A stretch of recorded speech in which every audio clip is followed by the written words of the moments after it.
Ladies and gentlemen, I'm glad to start this event.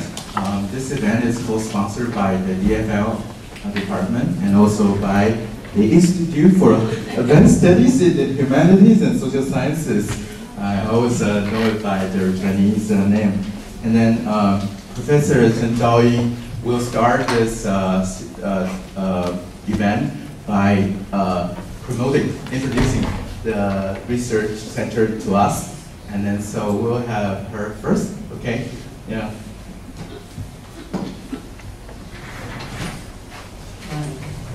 I'm Chen Zhaoyi. I'm Associate Dean of Gaoyuan IHS. Because our 院长 Liao Xianhao, Professor Liao Xianhao, is busy with his own speech now. So he wants me to say some words here. And first of all, we would like to appreciate YWC for cooperating with us. And we are looking forward to more cooperations between us. And secondly, I would like to introduce 3 dimensions of our new work of IHS Gaoyuan. There is 3 humanities. One is humanities between science and technology. The second is humanities between migration and hybridization. That's translated by our Liao院长. And right, hybridization is very popular in Taiwan. It's a very hot issue. And the last one is humanities between tradition and contemporary culture. And today's speech is belonging to the first one, humanities between science and technology. And I anticipate we will have a wonderful, inspiring speech today. And based on these 3 dimensions, we will organize more events, speech, and seminars. And we are looking forward to seeing you again in the future. And tomorrow we will have another speech on, it's also very hot issue about identity in Taiwan. So we are welcoming you. Come to join us tomorrow again. Bye bye. Thank you. Thank you. Thank you. Let's go.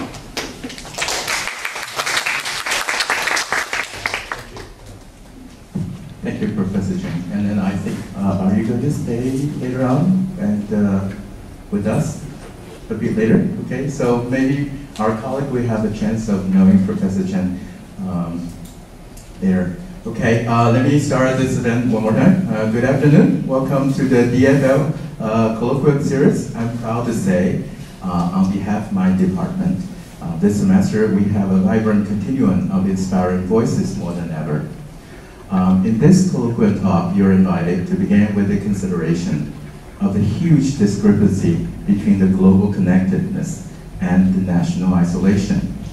This gap looms disturbingly large, especially in facing the pressing challenges of the global climate change. In spite of the quickly increasing global awareness of the change, the Trump administration is expected to request the formal withdrawal from the Paris Climate Agreement today, November the 4th. And if US administration is one that uses the excuse of a restricted national border to avoid facing the climate consequences of human connectedness, Taiwan does not do much better. The rationale of national prosperity has been mobilized to bolster the consumption of fossil fuels, which will skyrocket in the coming decade. What can and should the humanities scholarship do to address this gap? Today, we are honored to have Dr. Robert Newman here, who would lead us to concretely capture the roles of the humanities, promoting the public participation in the Anthropocene matter. Dr. Newman has always been on the forefront of the humanities education and research, eminent in his extraordinary literary scholarship and rigorous administrative action. He published 6 books on James Joyce, 20th Century American Culture, and narrative theory. 2 of them received nominations for major national awards.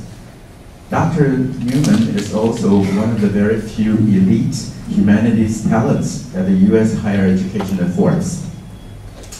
After he was chairperson of the English department of USC, South Carolina. Incidentally, South Carolina and the NTU have a close relationship of academic collaboration. And then I heard that he just hired one, he was on a committee hiring one of our important collaborator, Alameda, in USC. And he then became the Dean of the Humanities in 2001 in the University of Utah. And then for those of you not familiar with the American university system, a humanities dean is typically chosen from hundreds of strong competitors, and to emerge from this competition, he or she would have to prove more than excellent in both academic research and administrative skills and visions. And in his deanship, he has distinguished himself by expanding the diversity of the humanities programs, especially in the time when humanities were said to be in great decline. And to the benefit not only to the University of Utah, but also to the global higher education with this exemplary redefinition of the humanities. And relevant to his talk today, in Utah, he also established the first U.S. Graduate Institute for Environmental Studies. And then it happened, I just learned that today we have 1 student graduated from the same institute. And so it's like it's a fruitful results of this leadership. And then in 2015, he left Utah to serve as president and director of the National Humanities Center in North Carolina. In this center, he commits himself to broadening the humanities research to the changing concerns of the current world. Due to his dual accomplishments in literary research and top administration posts, he will deliver to us a unique kind of knowledge, the kind of humanities knowledge which can be called, to borrow the Greek term, techne, of the master. These definitions of the humanities are not merely theories or ideas, nor skills or techniques, but the whole knowledge that allows both knowing and making to be identical. In one PBS interview, he articulates the core test of the humanities. Humanities, he said, are about, quote, challenging what is and bridging things together, unquote. So Dr. Newman's intervention for our deliberation on the climate issue today is timely. And without further ado, let us welcome President and Dr. Robert Newman.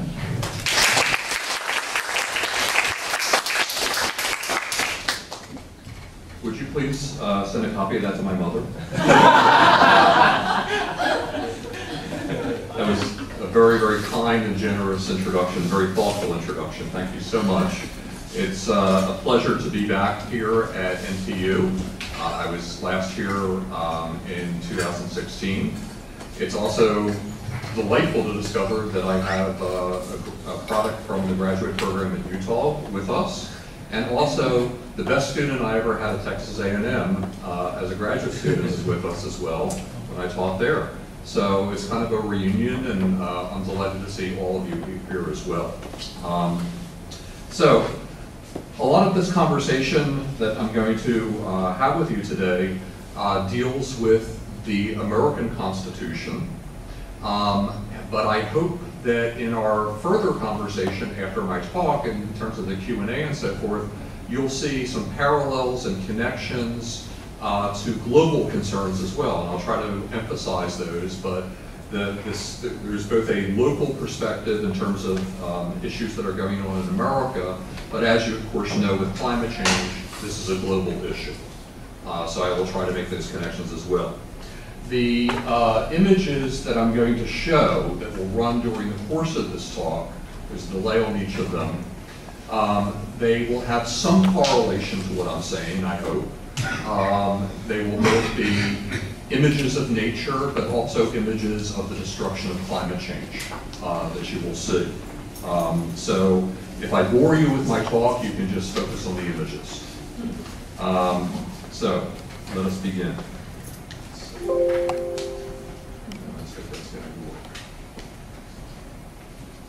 Something here. There we go. Okay. So, okay, got it. Thank you. Okay. Like many Americans and liberal citizens, I've been thinking a lot lately about both our current constitutional and ecological crises, and about how I might direct my outrage and despair productively. Like any good educator, I thought it best to first inform myself further about what was troubling me. In addition to rereading the U.S.'s founding documents, I've been reading histories about America's beginnings by historians like Jordan Wood and Alan Taylor and Jill Lepore and Jean Willentz, as well as several popular biographies of George Washington, John Adams, Benjamin Franklin, and Thomas Jefferson. In trying to keep abreast of the dizzying and disturbing data emerging about climate change, I've tried to stay informed via journalistic investigations and scientific studies, as well as novelistic considerations like Richard Powers' The Overstory, and Amitav Ghosh's poetic rumination, The Great Derangement. I've been reading John Muir and Wallace Stegner, Ralph Waldo Emerson and Donald Worcester, and about the heroism and vision of John Wesley Powell.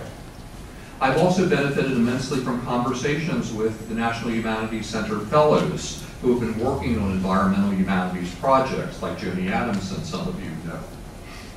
From America's founding fathers, I've also gone to the Holy Father, digesting Pope Francis' remarkable encyclical, Laudato Si', in which he beautifully conjoins ecological and social justice while arguing for the reduction of the technocratic paradigm of individualistic progress which has subsumed us, and replacing it with a holistic, compassionate paradigm in which we simultaneously care for each other and the God-given earth.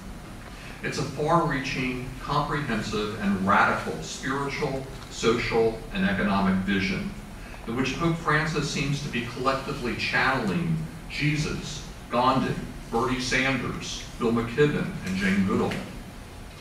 Much of my reading has contributed to an understanding that an erosion and often deliberate attack on America's idealistic constitutional principles, which historian Jill Lepore identifies as political equality, natural rights, and popular sovereignty, that for so long made the U.S. the chosen destination of immigrants as the land of promise and opportunity, also has contributed to the acceleration of climate change, as we abandon those principles and fail to model inspiration and goodwill globally.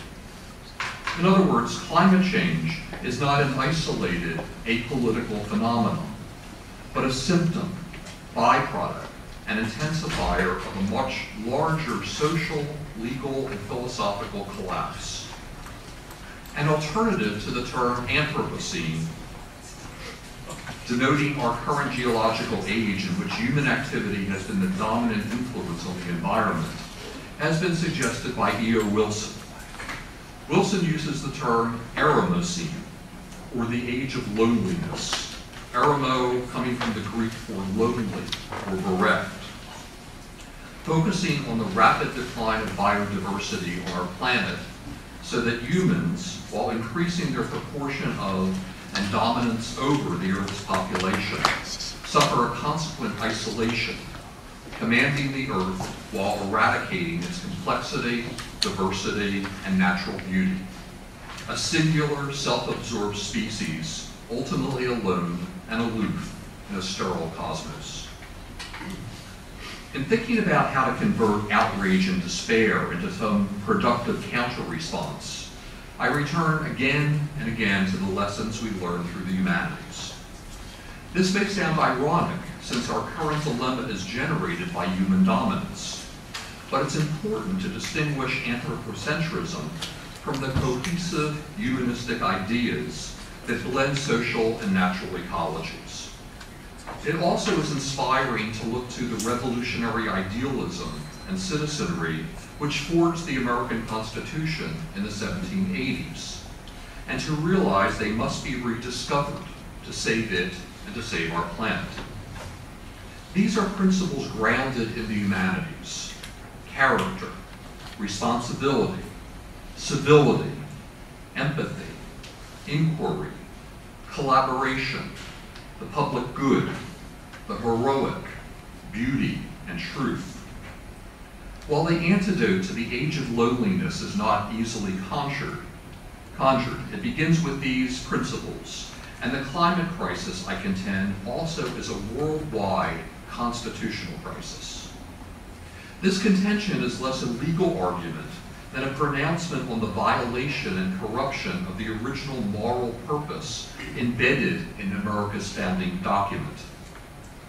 Further, I passionately believe it's incumbent on us as educators to play a central role in antidotal implementation through our classrooms, through our thoughts, and the dissemination of those thoughts, and through a concerted missionary effort to engage our fellow citizens. I also wish to offer a cautionary note that in our missionary zeal, we not capitulate in how we define ourselves as humanists, as we often have recently in our sometimes impotent responses to the myopic moves to disenfranchise the humanities due to their supposedly limited economic utility. To underscore that cautionary note, let me invoke one of America's founding fathers, the mercurial Benjamin Franklin. I find that Franklin tells, a fable that Franklin tells in his apology to printers to be particularly relevant to the state of the humanities today. It's about a certain well-meaning man and his son who were traveling to market to sell their donkey. The old man rode the donkey and his son walked beside them. But the first traveler they encountered chastised the father for riding while his son walked. In response, the man lifted his son behind him. The next person they met blamed them for cruelly subjecting the animal to their combined weight. So the man got off and let the boy ride alone. The next person they met shouted at the boy for allowing his elderly father to walk while he rode, and at the man for indulging such behavior. So the man asked his son to join him on the ground, and they proceeded, leading the donkey by a halter. It was until they met still another group who ridiculed them for going on foot when they had a perfectly suitable creature to ride. At which point the old man could bear it no longer. "My son," said he, "it grieves me much that we cannot please all these people. Let us throw the ass over the next bridge and be no farther troubled with him." Franklin instructs his fellow printers on the folly of worrying about trying to please everyone. Conversely, no printer who declares independence from the obligation to please anyone would long survive. We can be neither eternally responsive nor devoid of responsibility. The current state of the humanities, whether considered in crisis or not, clearly is undergoing a period of self-reflection and self-defense, both of which stem from a gratifying, albeit belated turn towards self-preservation. Economic concerns, political assaults, and misaligned rhetoric have diminished humanities majors, faculty positions, and programmatic stability in the U.S. The old maxim that community thrives in the face of adversity, however, seems finally to be gathering traction in a collection of disciplines and methodologies famously independent and disputatious. The marshalling of evidence, adroit interrogation, and cogent argument, long the essential skill sets of the humanities, are being implemented no longer solely in the service of its scholarly and pedagogical practices, but also for explanation to the uninitiated of what those practices entail and why they are crucial. We need more of this evangelical effort in robust and concerted ways. After a generally vexed eschewal of public engagement as crucial to the mission, humanities practitioners and institutions now are slowly becoming more actively engaged in asserting the value of their disciplines in broader contexts. For example, the National Humanities Center has focused attention on raising awareness about and appreciation of the humanities through the Humanities Moments initiative. To enlist you in this effort, allow me to spend some time on our campaign, the Humanities Moments campaign, which is premised on illustrating the fundamental role of the humanities in a civil society by demonstrating the critical intersections between humanities lessons and transformative moments in people's lives. And here is the promotional video for the Humanities Moments campaign.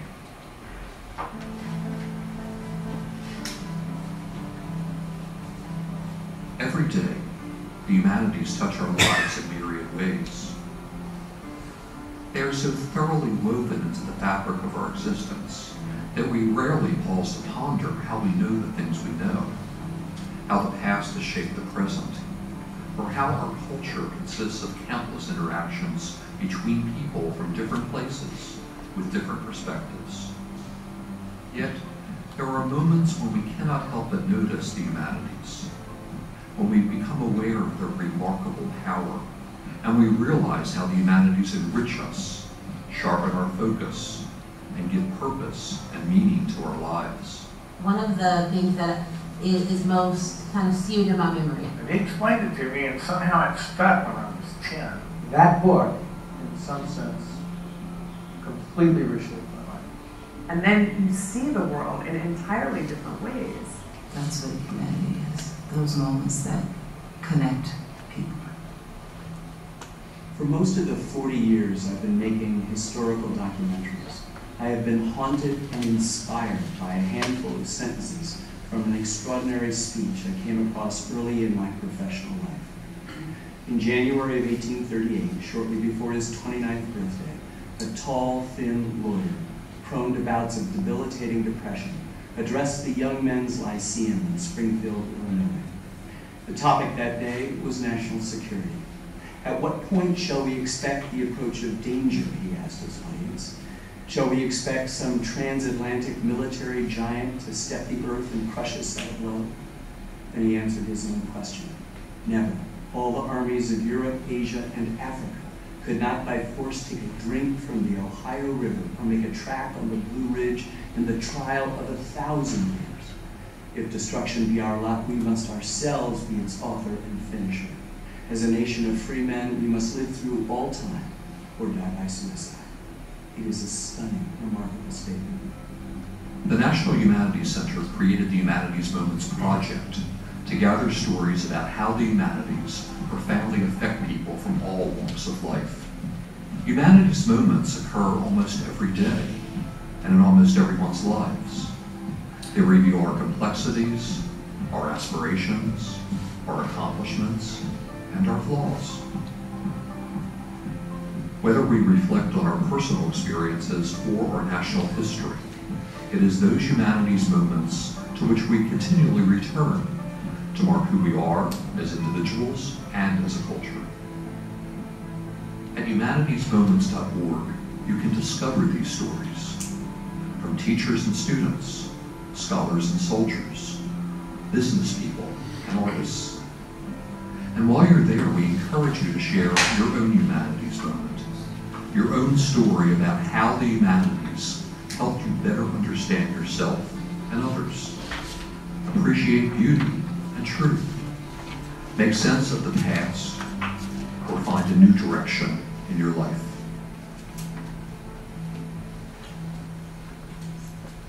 So we have on this website, humanitiesmoments.org, which I encourage you to take a look at,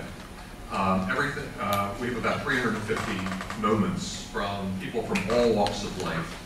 And what we ask them to do is, in about 3 to 5 minutes, to do a video talking about how the humanities transform them. Some aha moment, some moment of recognition coming from the humanities, reading a book, seeing a film, experiencing a historical event, observing a painting, listening to a piece of music, completely change direction in their lives. So, and anyone can do this. And I would encourage some of you, after you've viewed some of these moments, to upload, you can do it on your phone, your own humanities moment, and get it on this site. All the moments are meta-tagged and keyword searchable. So if you're interested in teaching a particular topic, like, for example, race, you just type in race and you'll get a Ken Burns moment and several others as well to use in your classroom. So it's a tool for basically disseminating the importance of the humanities throughout culture, generally. So, however, there's a cautionary note to this belated and embryonic groundswell of activism and engagement. Should it continue to dwell predominantly as a defensive response to those who mistakenly deride the economic outcomes of humanities education, it risks being subsumed by similar terminology and rhetoric. While we must arm ourselves with factual, economic, and practical arguments in order to counter misinformation, I think we make a mistake in dwelling only in that area, ceding our poetic power in order to fit into a Procrustean bed. Such an exclusively reactionary focus, rather than mitigating erosion, threatens a continued dwindling of the imaginative, interrogative, and empathetic impulses that are core to the humanities, that deserve enhancement and celebration, even if devoid of immediate monetary value. The power of the humanities is best revealed in our shared pursuit of common and essential questions about what it means to be human, what constitutes a good life, how do we know the truth, how do we preserve democracy. The foundational role of the humanities in a civil society stems from the connections made between the lessons learned from history, literature, and philosophy, and the significant moments in our personal lives. So Franklin's apology to printers is instructive for humanists. Democracy was founded on an expectation that citizens have a moral and historical obligation to be discerning, neither ciphers receptive to any pronouncement, nor cynics receptive to none. While effectively countering erroneous and insidious attacks on our raison d'etre remains central to our survival, we need to avoid a capitulation to narrow definitions of value that evade the nuance and complexity so ingrained in the humanities. To do so would be akin to throwing our own asses over the next bridge in thoughtless gestures of accommodation. Now, the best way to undermine government is to make it as stupid and as inept as your rhetoric has always claimed it to be. We see such undermining now, and its results are far-reaching, especially in the promotion of corporate greed at the expense of the health of our planet. The loss of biodiversity in the Eremocene represents what Elizabeth Colbert and others have termed the sixth extinction in our planet's history.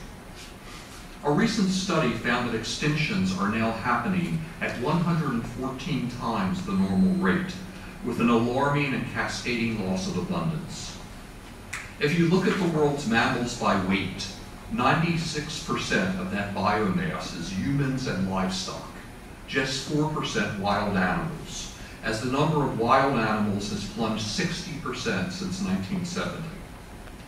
In the Eremocene, we are losing the sheer quantity of life that commingles in miraculous ways to ensure the sustainability of our planet. The world's largest king penguin colony shrank by 88% in 35 years. More than 97% of the bluefin tuna that lived in the ocean are now gone.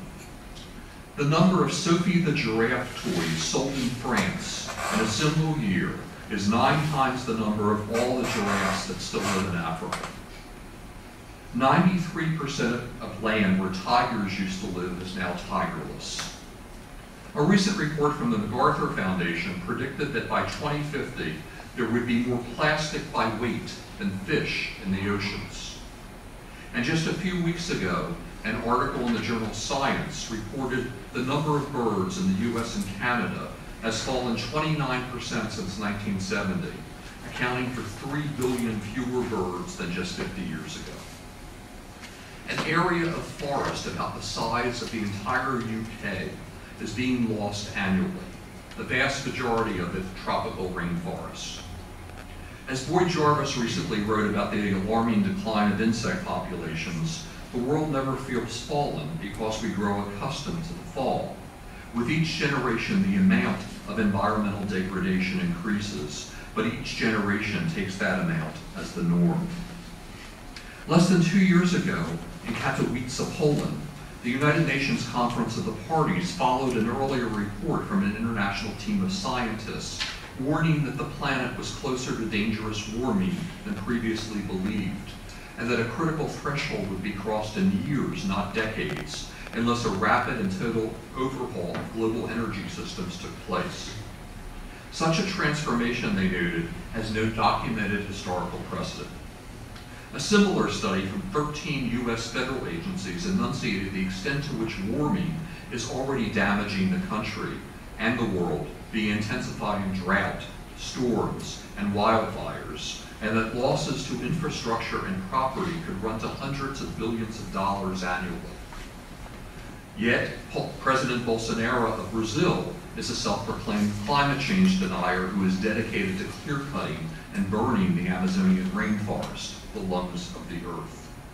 And in Poland, at that conference, U.S. representatives, in contrast to the prevailing efforts to actually address climate change, instead unveiled 2 new schemes for promoting fossil fuel use, including a rollback of an Obama-era rule to block new construction of coal-fired power plants. In addition to tying the Endangered Species Act, hitherto one of the most consequential examples of environmental preservation, to the economic benefits of the species protected, thereby monetizing a sage-grouse or a cactus, the U.S. Environmental Protection Agency revised the way in which cost-benefit analyses are conducted under the Clean Air and Clean Water Act, as well as other environmental statutes, removing resultant health and environmental cleanup costs from these analyses to focus solely on short-term financial profits. The cost of taking care of thousands sickened from enhanced exposure to toxins and of cleaning up the long-term damage from pollutants that render sites unlivable for humans and other species are now conveniently removed from these formulas. Thus, the cost for treatment of multiple childhood cancers that occur, the devastating financial consequences to a family whose home no longer is habitable and who must relocate because their town's groundwater is no longer drinkable and their backyard is contaminated, will not be factored in. Neither is the cost of widespread diasporas, food and water shortages, power grid breakdowns due to coastal flooding, severe drought, and increasingly powerful storms and wildfires. We have entered a trophic cascade, the unraveling of an ecosystem's fabric as prey populations boom and crash, and the various levels of the food web no longer keep each other in check. One might look back to Mahatma Gandhi's prophetic words in 1928, where Gandhi said, "God forbid that India should ever take to industrialism after the manner of the West." If an entire nation of what was then in 1928, 300 million, took to similar economic exploitation, it would strip the world bare like locusts. If we assume that the public good is inextricably linked to a healthy and sustainable environment, these devastating intrusions for corporate profit seem a clear violation of the constitutional principles on which the U.S. and several democracies in the world were formed. They also represent a dangerous disintegration of the public sector with nefarious consequences in a diminution of the fundamental premise of a citizenry and of citizenship. And that premise is an understanding of what we share in common. Indeed, the American Constitution was premised on defending the public against the excesses of a tyrannical, divisive executive. As John Adams, writing to Thomas Jefferson in 1816, said, "Power always thinks it has a great soul and vast views beyond the comprehension of the weak." Our national constitution grounded government in the self-interest and consent of its citizens, at least its white male citizens. We need to tentatively put aside the fundamental foundational flaw in the United States history, the problematic nature of an economy built on slavery, and the investment of many of the founders in slavery as an institution, as well as the disenfranchisement of women, despite the early pledges of Abigail Adams and others. We might agree that the principles were not the problem, it's the definitions of personhood and equality that were. James Madison, writing about Jefferson's draft of a Constitution for Virginia in 1788, much of which entered into his thinking about a national constitution, proclaimed, "Justice is the end of government. It is the end of civil society." Indeed, one could argue that the United States was founded on a humanities moment, James Madison's humanities moment. When the Continental Congress issued a call in February of 1787 for a convention to devise a new plan of government, Madison repaired to his history books to find an answer to the problem of the moment. The problem was, why did republics invariably fail? The republics of ancient Greece and Rome, the Italian city-states during the Renaissance, and most recently in Madison's day, the Dutch Republic, all had succumbed to factionalism, civil war, the rise of tyrants, among other ills. Madison concluded from this history, however, that the founders of the United States could create an enduring republic if they constructed it to prevent any one faction, region, or individual from gaining too much power over it. Madison's plan of government provided the basis for the debates in the Constitutional Convention at Philadelphia during the summer of 1781. Its principle of checks and balances, moreover, laid the foundation of the U.S. Constitution and what is today the world's oldest republic. Thus, Madison found a concrete, practical solution to the seemingly intractable problem of republics in his creative reading of history. In the creation of America's system of governing principles, civil society and justice were the overriding concerns, and these were premised on the idea of the public good. Thomas Paine wrote, the word republic means the public good, or the good of the whole, in contradistinction to the despotic form which makes the good of the sovereign, or of one man, the only object of government. It's important to understand that the public good privileges the whole, not only over the despot, but also over the individual. The concept of the Commonwealth, for which republicanism was designed, ideally envisioned a harmonious integration of all parts of the community and a sacrifice of individual interest to the greater good. We see this concept replicated throughout America's history, in Abraham Lincoln's second inaugural address, in Franklin Roosevelt's fireside chats, and in his call to sacrifice during World War II, and later in President Kennedy's inaugural address where he says, "Ask not what your country can do for you, ask what you can do for your country." This Lockean contract formed by individuals of the society with each other, instead of a mutual arrangement between rulers and ruled, sees all government officials, including the executive and the judicial, as agents of the people. All power is vested in and consequently derived from the people, George Mason brazenly proclaimed in his 1776 Virginia Declaration of Rights. Government has of itself no rights. They are altogether duties, wrote Thomas Paine in Rights of Man. Like Madison's thinking through a system of checks and balances to fathom a distinctive form of government in a republic that would not be subject to this disintegration that had plagued previous republics, the Constitution presented a new understanding of politics that realized the idealistic goals of the Revolution, where the common good was the primary object of government. The Constitution, suggested founding father John Dickinson, protected the worthy against the licentious, and therefore good character was imperative in the choice of leaders. As Gordon Wood points out, public sacrifice of private interests for the good of the community was paramount. The Republic demanded extraordinary moral character in the people because virtue was truly the lifeblood of the Republic. The thoughts and hopes surrounding the concept of public spirit gave the Revolution its socially radical character, as any sense of conflict between public and personal liberty was minimized. The present, imminent, and long-term exacerbating catastrophes that have, are, and will be caused by climate change require another revolutionary moment in promoting the centrality of the public good in our collective thinking. and to realize again the utopian ideology that spurred the formation of the United States, and that created a constitution whereby the liberty and happiness of the people was seen as the true mission of government. To limit the process of addressing climate change to the purview of science and policy only is to risk a less than comprehensive response than this crisis demands.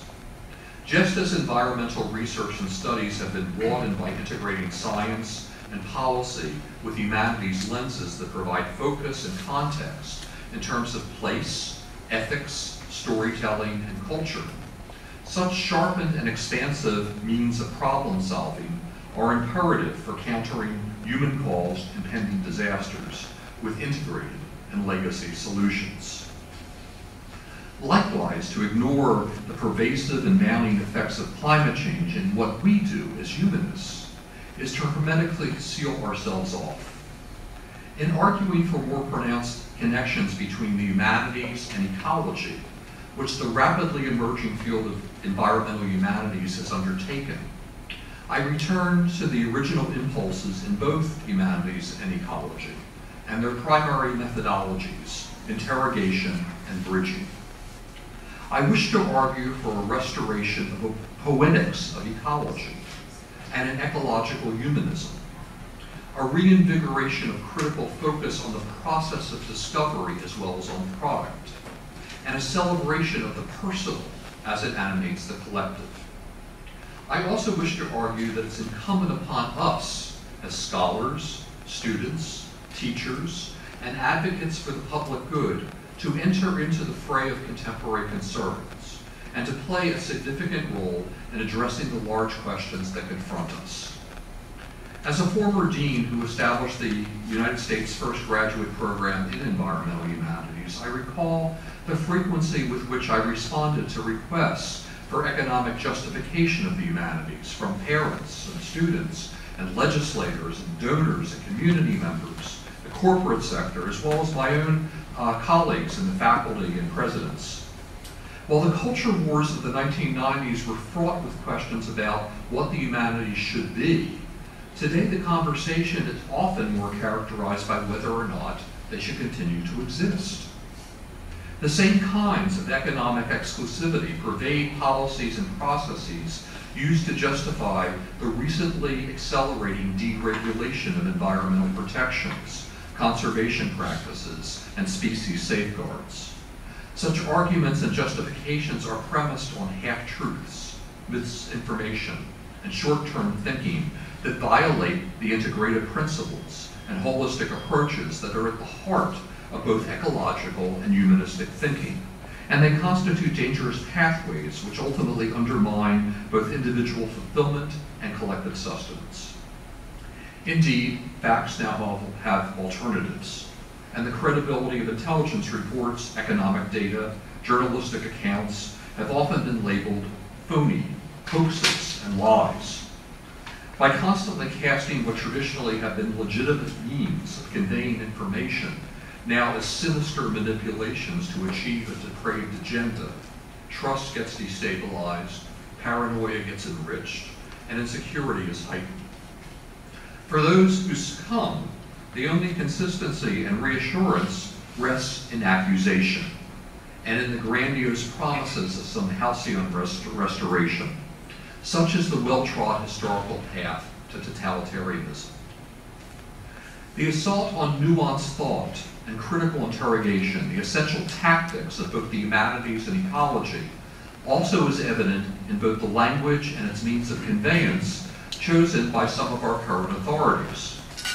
The spatial and intellectual constraints of tweets negate any complicated unfolding of metaphor. Simple declarative phrases and hyperbolic cliches in less than 140 characters have become the new presidential lingua franca, a perfect vehicle by which to virally transmit impoverished positions masquerading as empowering solutions. The conversation I hope to spark with my comments would insist on posing alternative or supplementary means of analysis more suited to the methodologies and contributions of the humanities, and the philosophy of unification that has steered ecology from its inception in the mind of Alexander von Humboldt in the early 19th century. The very term ecology, coined by the German zoologist Ernst Haeckel, comes from the Greek word for household, oikos, as applied to the natural world. What if we better underscored and unwrapped the metaphoric possibilities of this etymology as attached to the conservation of the natural world, linking conservation practices to good housekeeping and a fuller understanding of what constitutes home and why we must be attentive to its maintenance. Public acceptance generally is attached to personal understanding, and the sustainable recognition of personal meaning mostly proceeds from identification through a compelling narrative. Therefore, our facilitation of conversations invested with a richness and delight in language more common to an Abraham Lincoln letter than a Donald Trump tweet is paramount. Humanities moments have their analogs in countless ecological moments, moments which transcend codification and embrace science within the realm of astonishment and empathy. Such codification finds an analog in our anthropocentric dismissal of animal communication, stemming from Descartes' assertion that animals lack the ability to think and therefore have no souls. Descartes is following the lineage of Aristotle, who designated speech as the primary separation between human and animal, considering speech as the means of expressing rational thought, logos. Of course, we have now studied various forms of animal communication and are beginning to understand its intricacies and identify its parallels with our experiences of what were previously considered exclusively human behaviors: grief, empathy, laughter, play. Although we fail to appropriate the funds necessary to change economic conditions in order to dissuade poachers or sanction countries that collude in elephant slaughter, for example, we now understand elephant song amazingly spans 10 entire octaves, from subsonic rumbles to trumpets, from about 8 hertz to over 10,000 hertz. Carl Safina's groundbreaking book, Beyond Words, tells us how their low-frequency rumbles create waves not only through the air, but also across the ground. Elephants can hear rumbles inaudible to humans over distances of several miles. Their great sensitivity to low frequencies derives through ear structures, bone conduction, and special nerve endings that make their toes, their feet, and their trunk tips extremely sensitive to vibration. So part of elephant communication is sent through the ground and received through the feet, below human hearing. How can the humanities help restore the centrality of the public good, an essential step toward the collective action necessary for combating climate change? Well, first by doing what we as humanists have always done best, but in much more focused, publicly engaged venues. Too often we witness political progressives lacking a consistent and compelling story to tell, resorting to knee-jerk defensiveness or accusation. Just as the Greek and Roman classics, as well as stories passed down through folklore in myriad ethnic cultures, and in Asian classics as well, offer lessons about heroism and wickedness, and what makes the culture vibrant, and what undermines it, we are charged with renewing those stories and telling them to our fellow citizens. But the stories for the Eremacene must also speak of the consequences of a love canal, an Exxon Valdez spill, a Gulf oil rig explosion, 3 Mile Island, Chernobyl, Fukushima, Bhopal, the Dust Bowl, whale and elephant slaughter, and the eradication of biodiversity on the planet. Through literature, history, art, and philosophy, we must teach the impact of withdrawing from the Paris Climate Accord on the sustainable liberty and happiness of all the world's citizens. And we should return to the ideals of extraordinary moral character for both leaders and citizens that are embedded in the American Constitution, as the backbone of a prosperous and civil society. Climate change can only be slowed or mitigated through a focus of good, by overcoming a culture and politics of blame and grievance to form a revolutionary idealism based on the collective. Any passionate renewal of the promotion of the general welfare is possible only if we focus on the ideals and identity we share, rather than venting grievances that divide us. Let us remember that blame and grievance are the grammar and the idiom of contemporary charlatans and demagogues, and that it's incumbent upon us, who, as humanists, master language, to change it. Just as the journalists and the pamphleteers fomented the toppling of the monarchy in the French Revolution, and Thomas Paine's essays and Jefferson's Declaration spurred the American Revolution, we can create a new rhetoric of public action, a coherent moral narrative forged from abiding humanistic texts that eloquently address justice and a higher purpose. The stories we study, write, and teach must continue to stress responsibility as the foundation of ethics. Indeed, responsibility as the new heroism for our time. For example, we might look to Aeneas instead of Achilles as modeling behavior. If you remember the Iliad in Book 9, Odysseus and other respected emissaries try to convince Achilles to rejoin the war for a variety of reasons: duty, glory, friendship, and he rejects all their pleas. He values his own life over all those things. In juxtaposition, one might point to the passage in Book 2 of the Aeneid, when Aeneas insists that his father, Anchises, leave with the family, despite Anchises' protests that they should just leave him behind because he's unable to travel. Instead, Aeneas ends up putting his father on his back, literally, and carrying him away from the city on his back. And significantly, Anchises carries all the household goods with him as Aeneas is carrying him on his back. So Aeneas takes up the burden of both his predecessors and his family's religious traditions. We also must emphasize the significance of humor and the lessons of satire in our ability to navigate challenges, particularly in the humorless environment that now envelopes our daily news. Think of Mark Twain's satirical statement that since truth is our most valuable commodity, let us economize it. Something our current leadership seems to have taken literally, thereby missing the joke. Or consider a contemporary weaver of the fantastic, almost single-handedly converted children from video obsession to the pleasures of reading in print. In Taiwan, have you read the Harry Potter stories? Okay, good. So I won't lose you here. In J.K. Rowling's Harry Potter stories, one of the most terrible creatures our heroes can face is called the Boggart. It's a creature that feeds on fear. A Boggart takes the form of whatever it is you fear the most. So Harry sees a wraith-like creature called a Dementor. Ron Weasley sees a giant spider, and these apparitions are not dispelled through violence or cruelty, or by building a giant wall on the border. They are vanquished with a charm called ridiculous, which turns the Boggart into an object of derision. In the wake of this charm, for example, Ron's spider winds up on roller skates.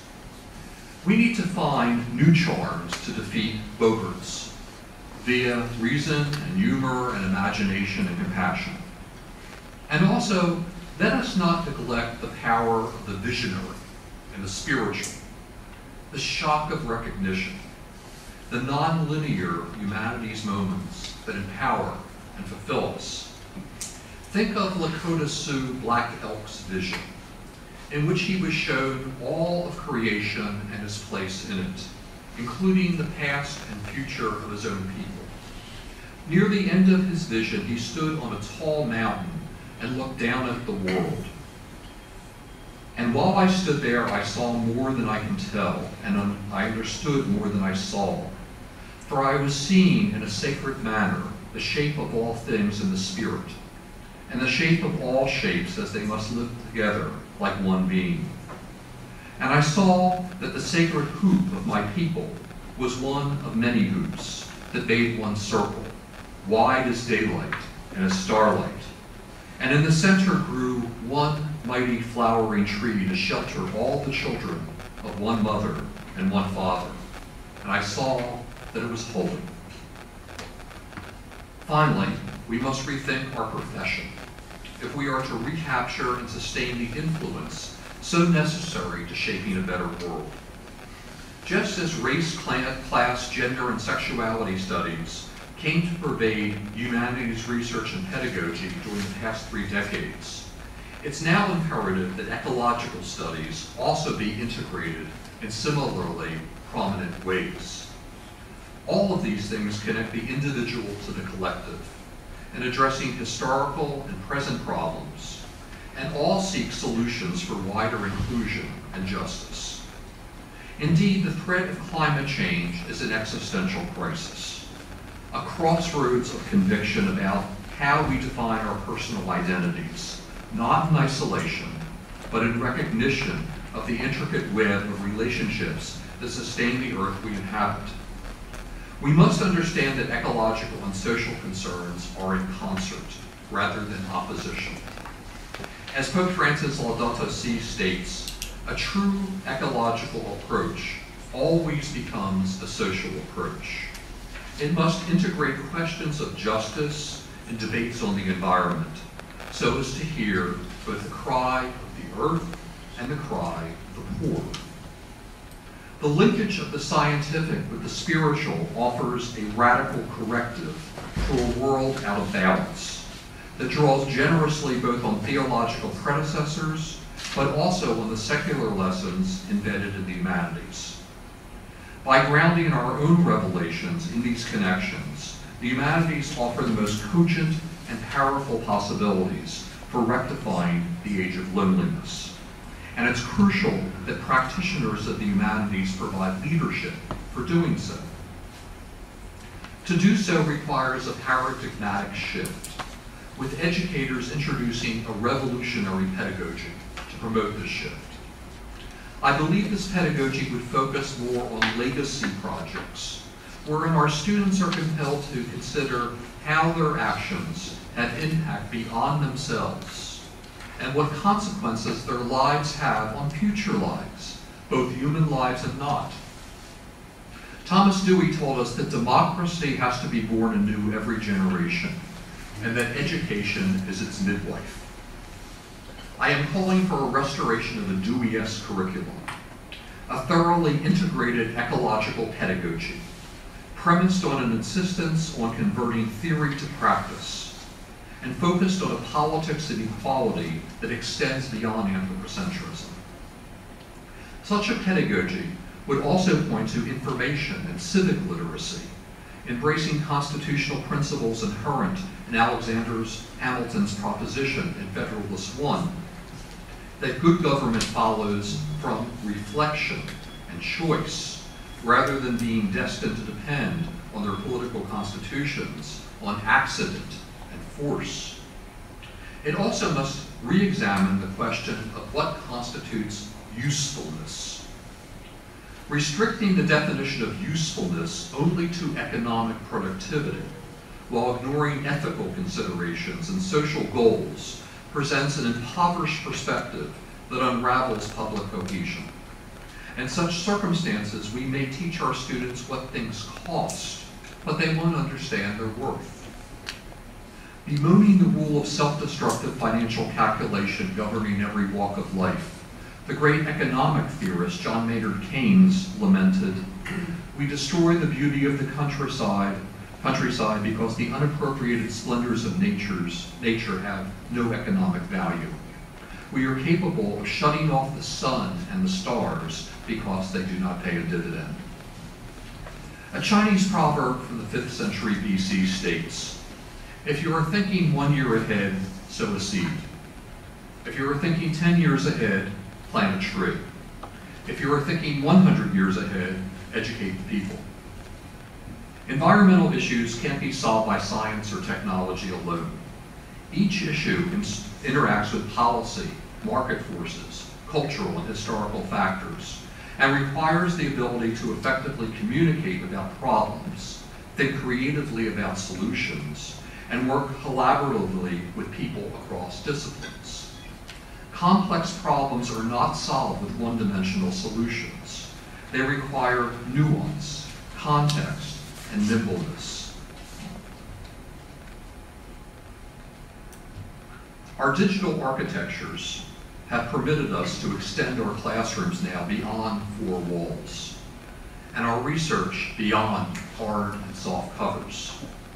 So why not continue to extend these platforms by firmly necessitating that public engagement, working for the public good, be a required part of the missions of our curricula and of our jobs as professors. To do so necessitates a rethinking of appointment, retention, tenure and promotion criteria to encourage more flexibility in how and what we evaluate, what we consider useful, as well as more robust intersections between educational institutions and their surrounding communities. These are the times that try men's souls, Thomas Paine wrote in his December 1776 pamphlet, The American Crisis. He goes on, "The summer soldier and the sunshine patriot will in this crisis shrink from the service of their country, but he that stands it now deserves the love and thanks of man and woman." George Washington had the essay read to his troops on Christmas 1776, on the eve of their victory at Trenton during the Revolutionary War. Also, the Hebrew term, tikkun olam, refers to healing a broken world, so all could see the oneness of the creation, much like Black Elk's vision.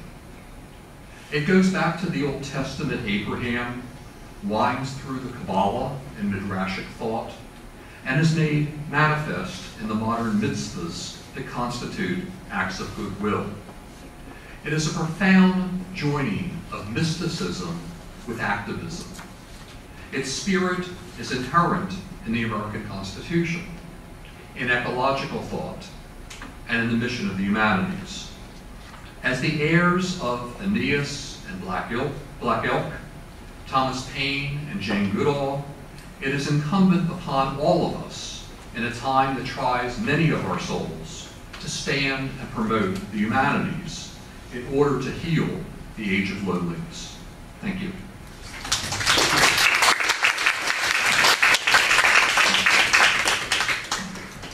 So I think there are a couple more images to run, but not quite correlated. There we go. That's the end. So I'll be happy to respond to any questions, or we can just have a discussion about things. We can be rather informal about this. Go ahead, Dick.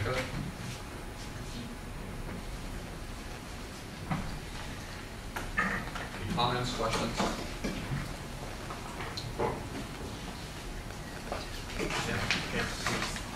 Yes, thank you. I think the humanities should be quite grateful to the Anthropocene, or the age of loneliness, if you wish, because it has opened up what was previously the province of science to every humanities person, whether they have any kind of scientific background or understanding or not. So it's become a very wide, open field at this point. Ecology is different from studies about gender issues, racial issues, because animals and trees do not talk back. It's not exactly a dialogue as it is with other postmodern fields.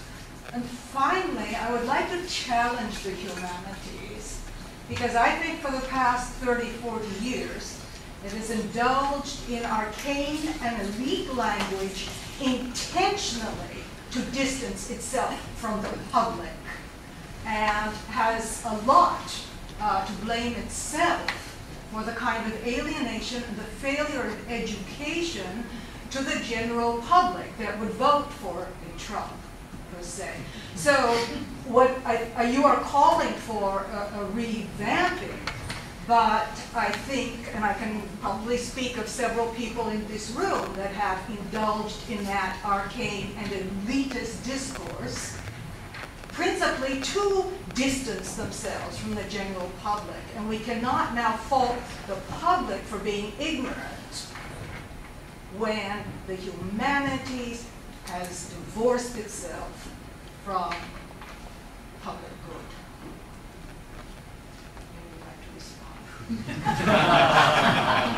So, is there a question there? Yes, I mean, is humanities at fault for its own position? There's no question that the focus on theory alone, devoid and divorced from materialistic culture, devoid from culture generally, that we saw dominate departments in the humanities, particularly in the 80s and 90s. The jargon-ridden speech that we saw in academies caused a kind of elitist perspective and a retreat from what I am actively calling for in this talk, a return to a focus of public engagement and the public good. So one of the things, for example, I'll just give you an example of what we've attempted to do in the National Humanities Center in the past couple of years. We have, of course, incredibly distinguished scholars from all over the world that come to work on a book project. Some of those projects are quite arcane and narrow, and we feel that we have a responsibility to be a place that people conduct that kind of research. And many of the projects are extremely relevant in terms of contemporary concerns and advanced knowledge in interdisciplinary ways also. So it's a very, very interesting mix. One of the things that we started to do, in addition to allowing these scholars to work on their projects, is also get them to do podcasts about their projects. And what I instruct them to do, as I interview them for these podcasts, which have gone viral many, many times and are used quite often in social media throughout the world, I say to them, I want you to talk to an intelligent audience, but not an audience of your peers.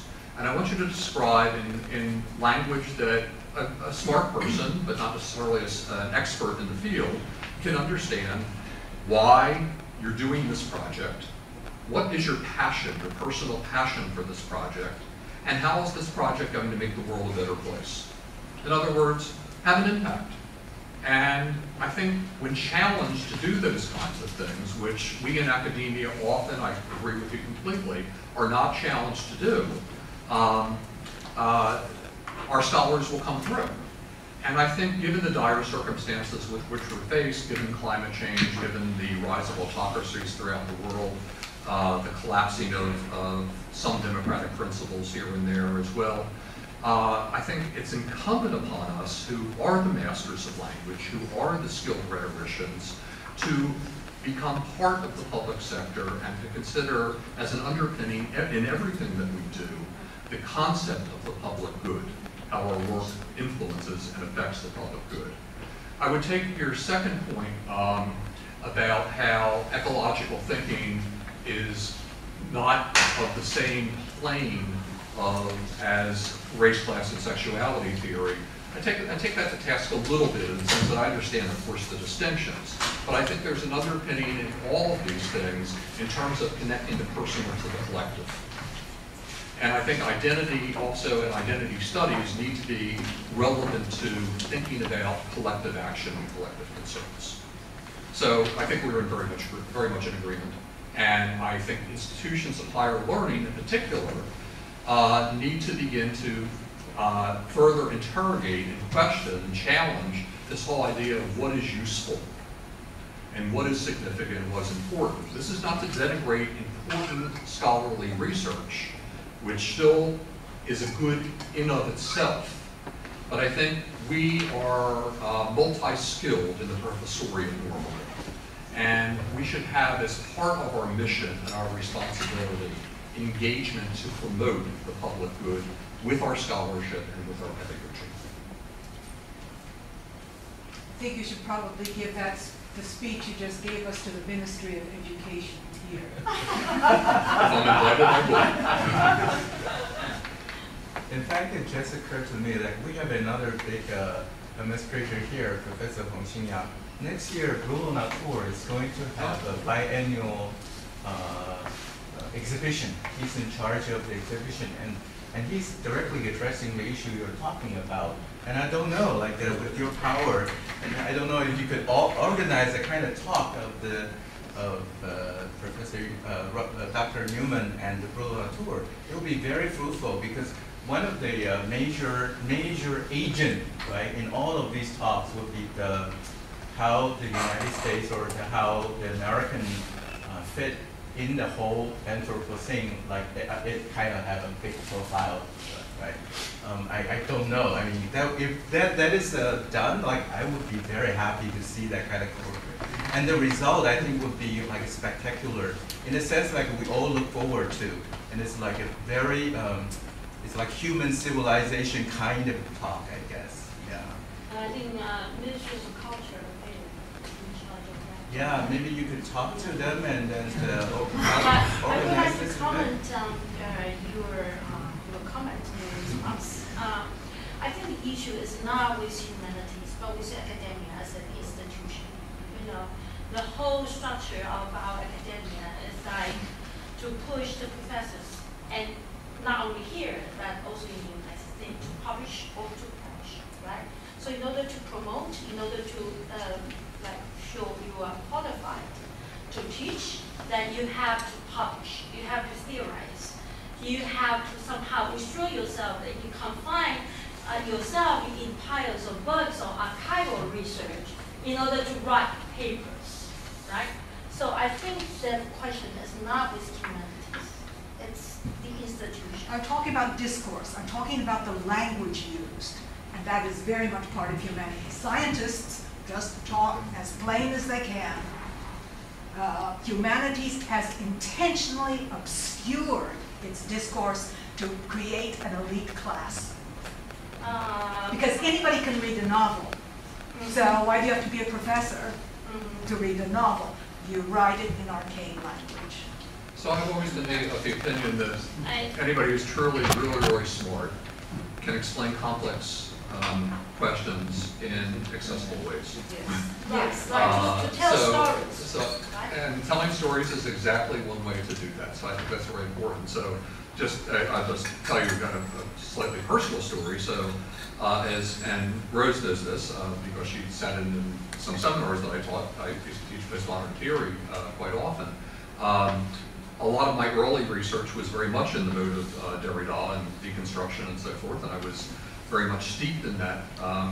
And as I started to develop more and more of a social conscience, I rejected that. And I went more into cultural applications. And the reason I went into the dark side of administration was largely because I didn't like the way the administrators were doing things, and I thought I could do them differently, and I wanted to have an influence. And you know, much to my chagrin, I discovered that I liked it and was good at it, and that I really could have an impact and have some influence in terms of putting my energy and my time where my mouth had always been instead of just complaining. So part of the issue you're talking about in the professoriate in terms of the elitist jargon-ridden stuff is, it's also, I worry about the professoriate in terms of a kind of a retreat from that action and developing and dwelling in that culture of grievance and blame and accusation, rather than a more participatory, collaborative attempt at methodology and actually doing the work to try to influence change, rather than just complaining about it. I would like to pursue the issue a little bit. It is a question of discourse, of language, and language is supposed to bring out the whole world or the whole culture, right? So now, if this is the question with language, then it's a question with communication as well.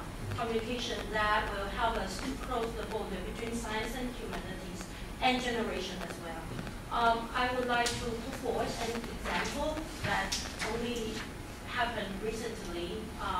Greta Thunberg, somehow in her talk in the climate change summit in UN, she accused the world leaders of stealing the dream and their childhood So in other words, there is also a generation gap.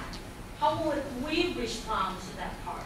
So in other words, they are not just this divorce between the material, ordinary life and the academic that is used in academia, but also between generations, among different people from different cultural and historical backgrounds.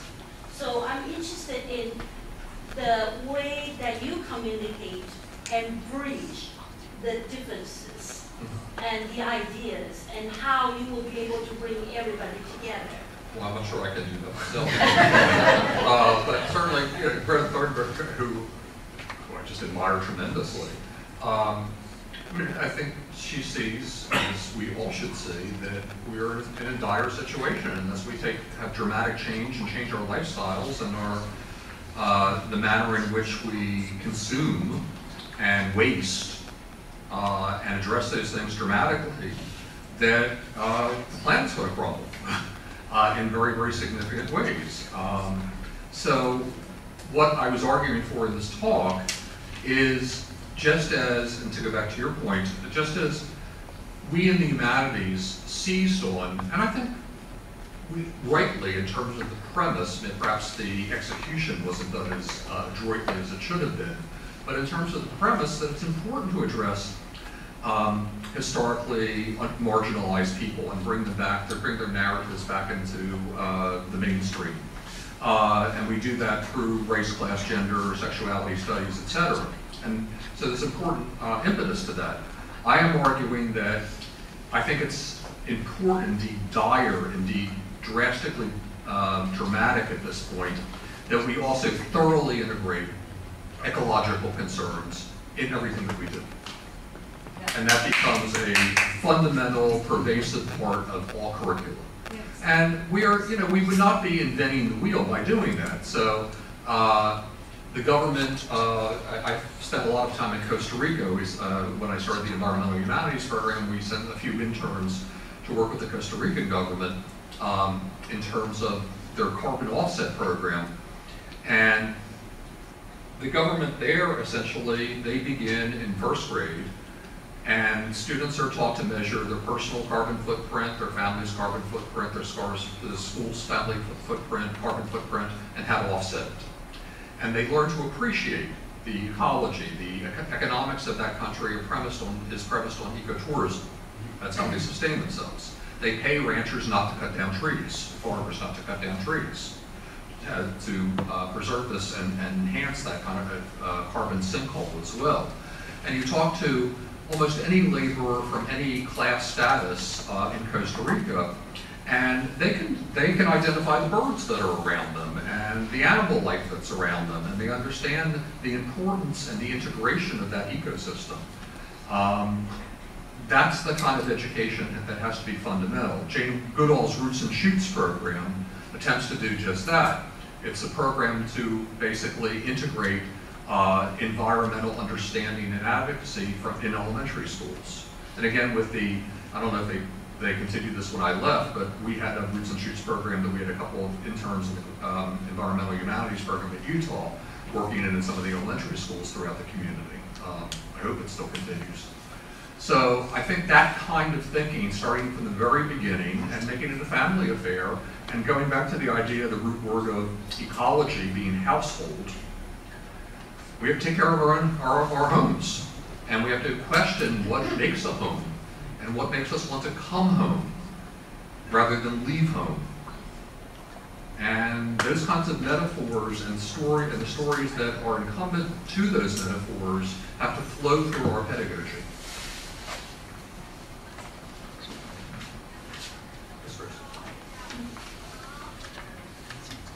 I would like to have a response, and I appreciate very much your talk today. And you incorporate all very different, human, ideals, both in promoting this public good and usefulness. And you put side by side Greek ethics, American Constitution, and Frank Elk's vision together. And to better see this kind of human dream or vision across cultures, across generations, across, well, ages. And especially the Black girls' vision, and that is the restoration of this sacred book, this beautiful medicine floweration again. And normally, most people would interpret that vision as something just Indian, okay, for the glory of the Lakota people. But here, I think you open it up to include all the humanities, not just the certain tribe. And so this beautiful vision that we may take it as for our goal, for our purpose, for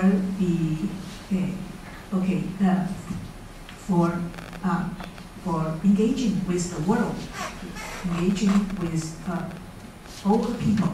And in this kind of beautiful vision, I think you have called us to work together towards a certain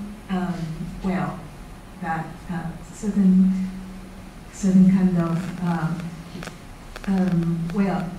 that we can envision, and we can somehow, if we work all together, we can make it true. Thank you. So let me sort of take off on that a little bit. I think part of what I talked about in quoting a black elk in particular, the Hebrew idea of take on the loom. I think the idea, it's often we as academics worry about not being strictly empirical and not being strictly objective. I think part of the power of the humanities that we should not forget is the appeal to the spiritual. I'm not talking about a particularly organized religious or theological point of view, but I'm talking about a sense of spiritual and a sense of mysticism, a sense of magic, and a sense of astonishment. And what we often do, the way we are most productive as teachers in our classrooms, I think, is we astonish students. We challenge them. We get them out of their normal comfort zone and shock them into a new recognition. And if they're thoughtful students, they appreciate that. And it empowers them, and it makes them think more broadly and more flexibly. So I think it's very important that we not abdicate from our roles in terms of dwelling and seeking that kind of spiritual affirmation and that embrace of the just magnificence and oneness of the network of ecosystems, for example, as well as our social ecosystems. I mean, a lot of the images that I was trying to show you, in addition to the shocking images of climate change, were images of absolutely magnificent beauty. Where if we observe these things, how can you not be transformed if you're a thinking, feeling person? And I think that appreciation that we get from the power of storytelling as well as the power of nature needs to be more interlinked. I think that even the black elk, he didn't see his vision as something that is great enough, not just for the people, the restoration of the hills, but for the birds. Absolutely. Yes.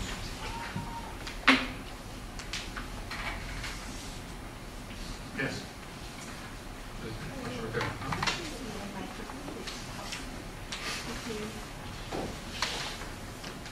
Thank you very much, Professor Newman, for your very intriguing talk. I was thinking of the idea of public good, because I know this issue could be very complicated, because actually every different maybe country or every different community has got their own benefits from it.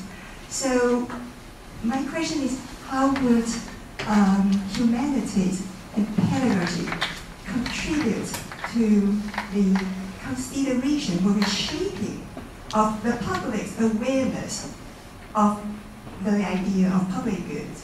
And how would every citizen be able to consider how they could maybe sacrifice their own benefits for the sake of public good, and also the class issue, of course, and different countries' benefits as well.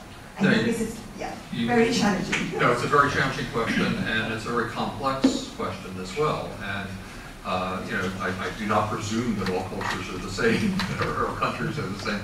They're all diverse and complex, and there is not a one-size-fits-all answer for any of this. But I would venture that what undergirds the idea of citizenry and citizenship and citizens is what we share in common.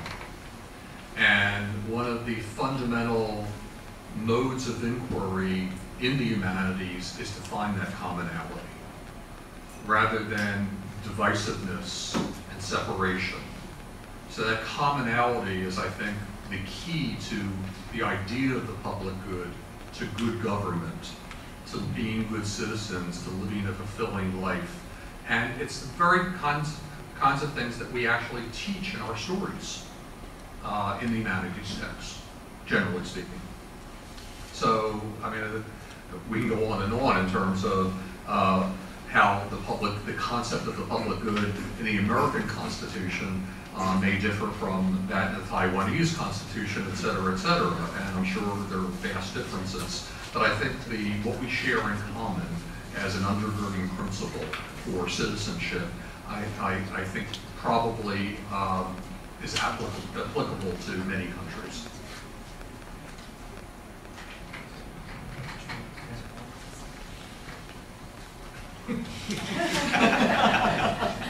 Sure. Okay, thank you very much.